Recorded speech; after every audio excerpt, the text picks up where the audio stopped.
And we are joined by Ambassador J.S. Mukul, former ambassador of India to Oman and the Netherlands, and who also served as the Deputy Sherpa for India at the G20 Summit in the past. Thank you very much, sir, for being with us.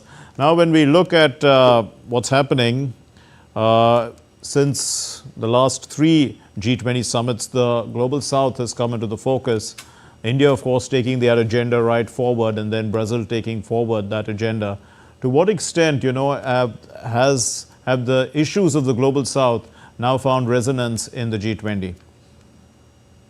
No, I think the main motto, which is building a just world and a sustainable planet, as also the three priorities identified by the Brazilian G20 presidency, all resonate for the Global South.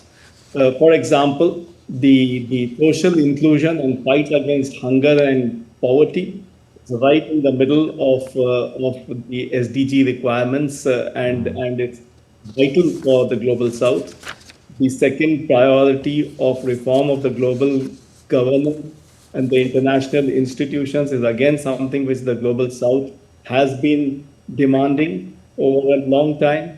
And the third one about climate, sustainable development, including climate change, fight against climate change, and climate, including the subject of climate finance, are all very much in the domain of the Global South and of vital interest to the Global South.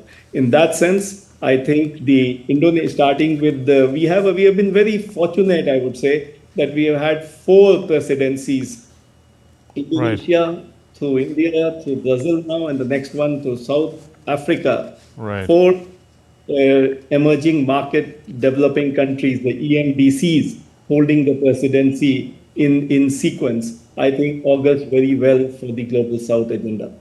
Well, Brazil also, wants to tax billionaires, and we know that the U.S. has the president-elect doesn't seem to think that is part of his way of going about things. Of course, the issue of climate change also could, reverse once President Trump takes office. So how do you think that, this, whatever is decided at Rio can be actionable? No, this is again a very unique situation where the COP29 and the G20 summit are overlapping. In fact, the G20 summit takes place right at the middle, in the midpoint of the COP29. Now, in the climate issue, the key thing is raising of resources and climate finance. We all know the targets have been fixed, but it is really the implementation. As it is said, the devil is always in the detail, and really in the implementation of these very ambitious targets which have been set.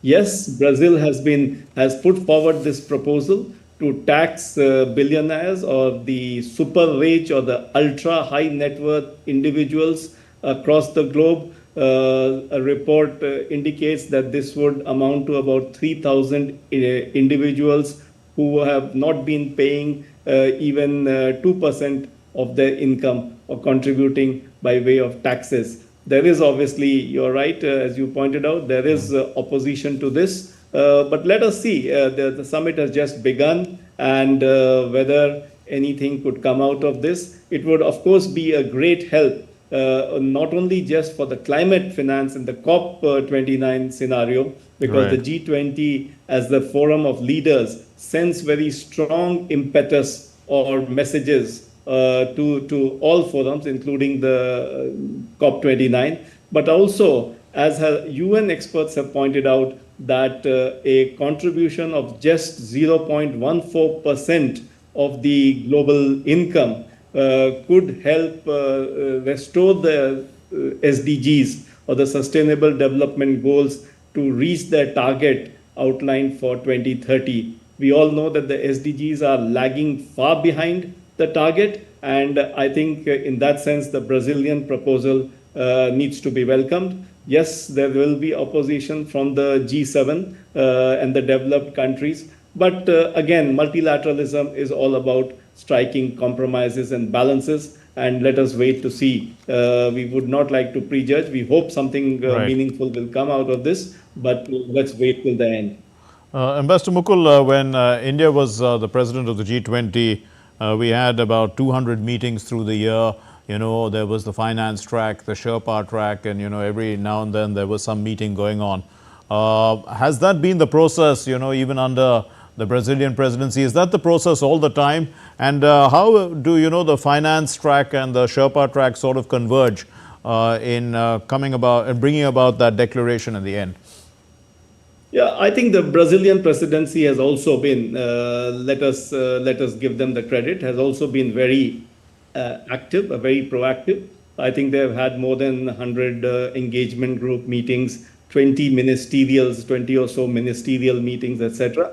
And there, as the Sherpa has announced, there have been 41 documents that have been agreed to in these ministerial meetings, which will be part of the final document that emanates from the Leaders Summit. So yes, that is true. In fact, the Brazilians are taking also credit for bringing together the political and the financial, or the Sherpa and the finance tracks in meetings together. Whether, I don't know whether it's part of the task forces that they have put up, or also as part of the social summit. I would like to particularly mention the social summit which the Brazilians have organized just back to back with the G20 summit. The social summit, the social G20 social ended on the 16th of this month, and it was in many ways quite unique in that it not only had the normal participants, but also all the NGOs, the civil society, etc., participating in that. So I think that is also a very welcome sort of a development. So coming back to India, then of course, Prime Minister has spoken at one of the meetings this morning, and he's talked about how India has brought 250 million people out of poverty, the success of various programs in India, and also the building of how Brazil has built on the G20 agenda that India had, that was part of the Delhi Declaration. Now, when we look at, of course, the big inclusion of the African Union in Delhi, and now that the G20 is moving from here to South Africa, and therefore then the African agenda becomes prominent, how would you look at that? Because after all, the African continent, is the continent that people don't focus on too much. And this is the continent of the future, some people would say. Yes, you are absolutely right. First, I would like to point out that the Brazilian presidency has invited the largest number of guest countries that I can recall. We had 8 guest countries. They have invited 15, and 5 of those are African countries: Angola, Mozambique, Tanzania, Egypt, and Nigeria. In addition to, of course, the African Union, which is taking its place, in a manner of speaking, a regular place in the G20 summit for the very first time. And of course, there is South Africa, both a member of Troika and the next presidency, the chair of the G20. So yes, there is a large focus on Africa. There is no doubt about it. And going forward, I think under the South African presidency, this would gain further salience. So that, right, I think is important. But also what you referred to, that the Brazilians have built on the Indian, on a lot of things which were there at the last summit in New Delhi.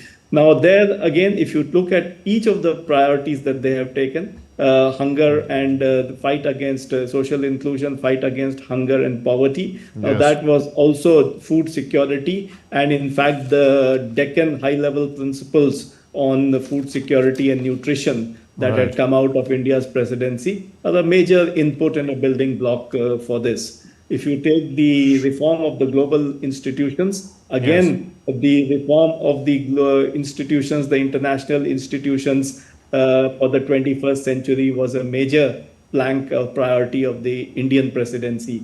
The strengthening of the MDBs, better, bigger, and more effective multilateral development banks, was also there, and this has been has been looked at. In fact, I would like to point out that the Brazilian presidency, apart from the usual financial institutions like the World Bank and IMF and the Financial Stability Board, has gone out of its way, in a manner of speaking, to reach out to many other regional development banks like the Inter-American Development Bank, the Development Bank for Latin America and the Caribbean, the African Development Bank, and very Right. interestingly, the BRICS Bank or the New Development Bank. So they are all there at this summit. Sure. So that, I think, is again building up on what had been done in Delhi. And the last priority on energy transition and the ambitions set out in the New Delhi Declaration have been again taken forward. Of course, these are perennial topics for all G20 summits and even other summits. But the G20, which has adopted now, which has come to acquire a Christmas tree-like approach, where there are hundreds of issues, though each presidency outlines its priorities. Right. But all these issues move forward going forward, all these issues make progress. And that is why we are now looking at 41 documents which have been agreed to, and I'm sure they will be added on in terms of the communique itself. So how do you view the progress that the G20 has made since it started? It had started with that financial crisis and how to sort problems of the developing countries, funding, loans, etc. Then it was also talking about debt architecture, reforming international debt architecture at that time. Of course, it's moved into various other aspects to bring the global south and the north together and sort of, some inclusive growth. But there are new issues like, cryptocurrencies and things like that, the digital world, the digital divides. To what extent are these, issues where, let's say, the North, in a way, lives in its in a world of its own compared to the rest of the world?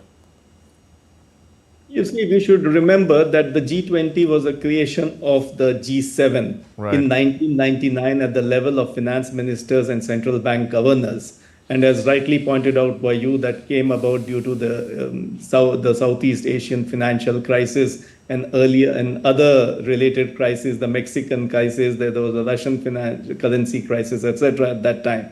So that was at the level of finance ministers and central bank governors. Now that made progress, good progress, and therefore when we had the international financial and economic crisis of 2008, what is called as the Great Recession, it was logical that this particular forum be upgraded or elevated to the level of the leaders. And that is where the G20 became the forum, so to say, for economic issues. In fact, at the third summit in Pittsburgh in 2009, it was officially anointed as the premier or the primary or the premier forum for international economic cooperation, and that is where it remains. The success of the G20 has been phenomenal. It prevented the Great Recession from degenerating into a depression, which was the fear of many. So in that sense, it has earned its spurs in a crisis and came out very successful.